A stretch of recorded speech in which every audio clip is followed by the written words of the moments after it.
Assalamualaikum warahmatullahi wabarakatuh. Perkenalkan, nama saya Grenana ini akan ngobrol dengan NIC CP196 dari Universitas Brawijaya jurusan Ekonomi Pembangunan.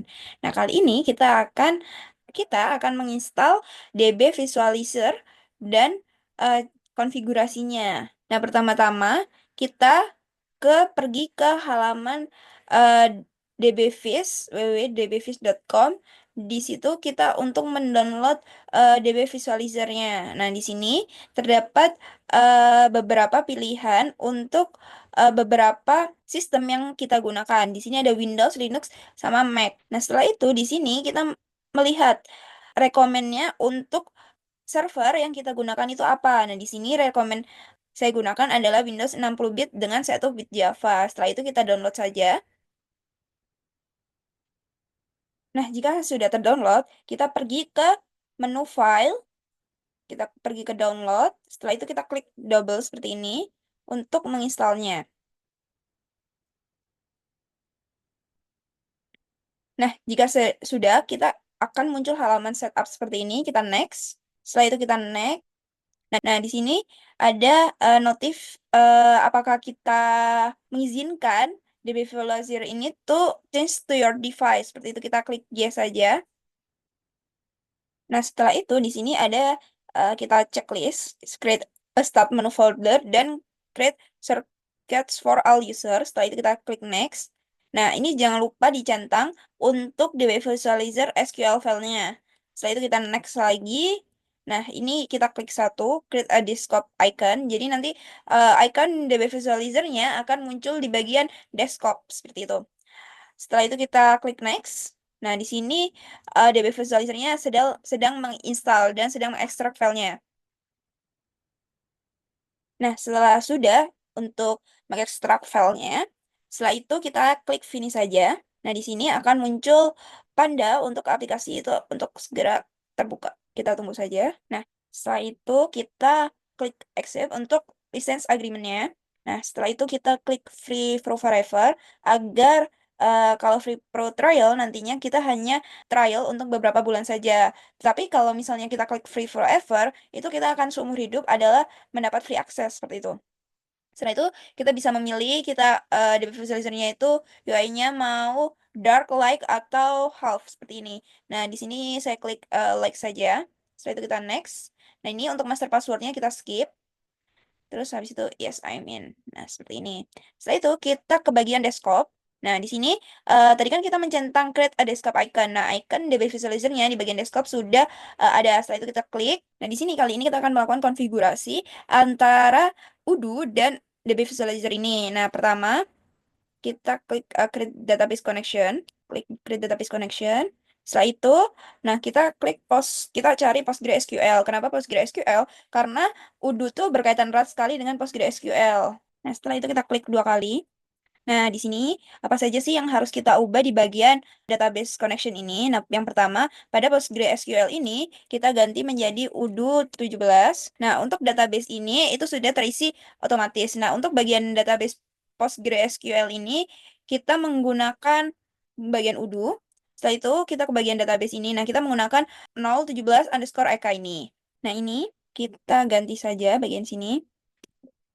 17 underscore EK. Setelah itu kita akan mengisi bagian database authentication ini di bagian database user ID dan database password. Nah, bagaimana cara kita tahu untuk mengisi database user ID dan database passwordnya adalah kita pertama ke menu file, setelah itu kita ke bagian PC, setelah itu kita klik saja. Setelah itu kita ke program files. Nah, di sini kita cari bagian Udo, nih, Udo 17.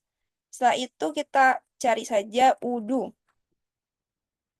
Nah, di sini kita cari Udo configuration atau udo.conf. Nah, ini kita klik dua saja. Double klik. Setelah itu kita buka, bisa kita pilih buka aja di Notepad atau Word. Di sini saya akan pilih Notepad saja.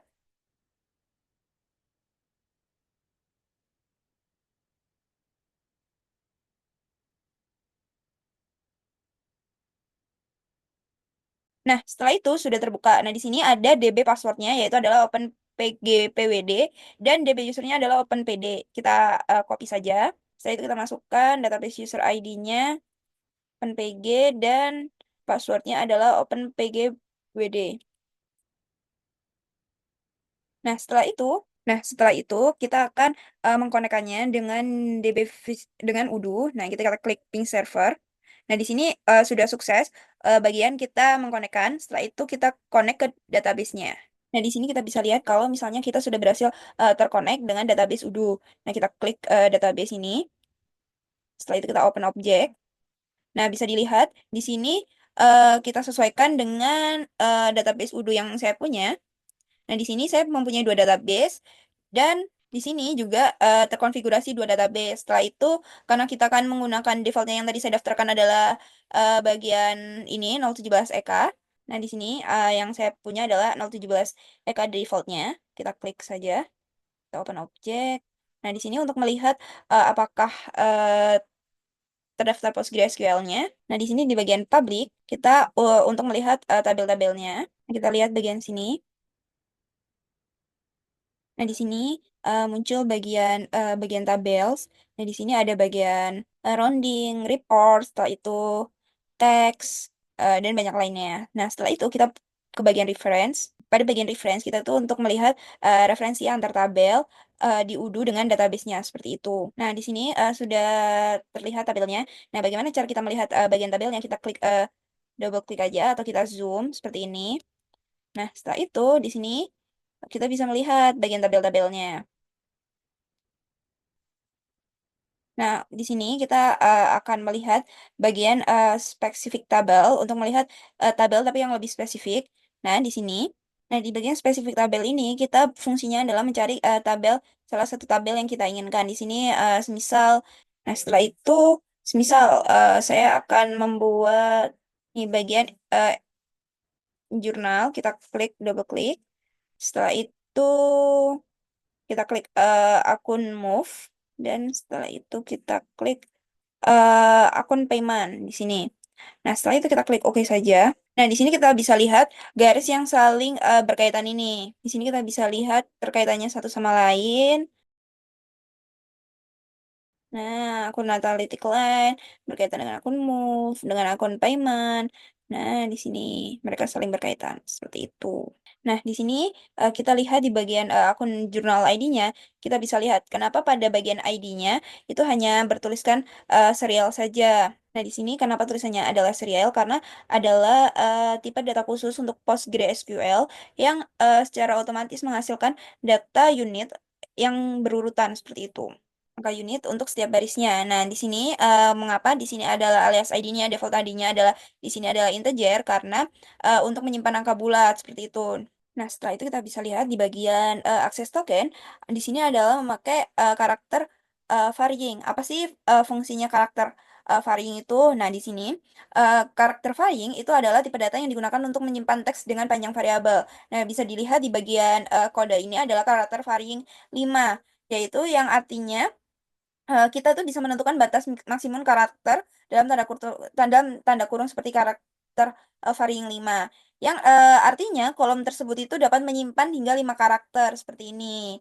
Nah, kita bisa mengubahnya. Misal karakter varying 2 berarti artinya kita bisa menyimpan kode dalam kolom tersebut dengan 2 karakter seperti itu. Nah, setelah itu di bagian name di sini adalah JSON B. Nah, apa sih tipe data JSON B itu adalah tipe data yang digunakan untuk menyimpan data dalam format JSON atau JavaScript Object Notation yang sudah terstruktur dan dioptimalkan untuk pencarian di dalamnya. Seperti itu. Nah, di sini di bagian sequence override regex, selectivity node, di sini adalah bagian teks. Nah, tipe data teks itu untuk menyimpan teks dengan panjang tanpa batasan panjang tertentu. Jadi kayak tidak ada batasannya. Jadi kayak semisal, kalau misalnya ini kan hanya 5 karakter, tapi kalau di bagian teks itu tidak ada batasannya.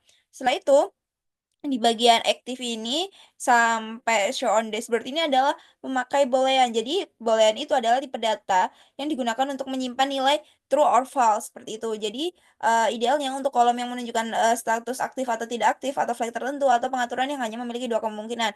Contohnya adalah misal pada kolom aktif ini. Nah, di sini memiliki pilihan antara refund sequence atau payment sequence seperti itu. Nah, setelah itu di sini adalah bagian timestamp. timestamp ada without time zone di sini. Nah, timestamp itu digunakan untuk menyimpan informasi waktu seperti tanggal dan jam seperti itu. Nah, jika ada tambahan without time zone-nya, berarti waktu yang disimpan itu tidak terkait dengan zona waktu tertentu seperti itu. Nah, terus di sini timestamp without time zone-nya digunakan adalah untuk create date dan write date. Nah, kolom create date dan write date ini bisa menunjukkan kapan data itu dibuat atau diperbarui. Yang penting untuk pelacakan dan audit seperti itu. Nah, setelah itu misal kita akan mengeksprint tugas tersebut atau kita bisa memasukkan ke jurnal, misal seperti itu. Nah, di sini kita klik bagian kayak kolom unduh seperti ini.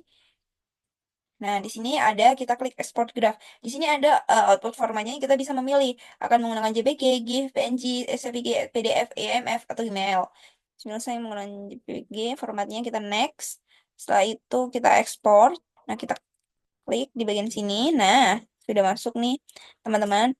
Nah, di sini lebih terlihat lebih jelas dan tidak terpotong seperti itu. Nah, mungkin itu saja yang bisa saya sampaikan. Kurang lebihnya saya mohon maaf. Wassalamualaikum warahmatullahi wabarakatuh.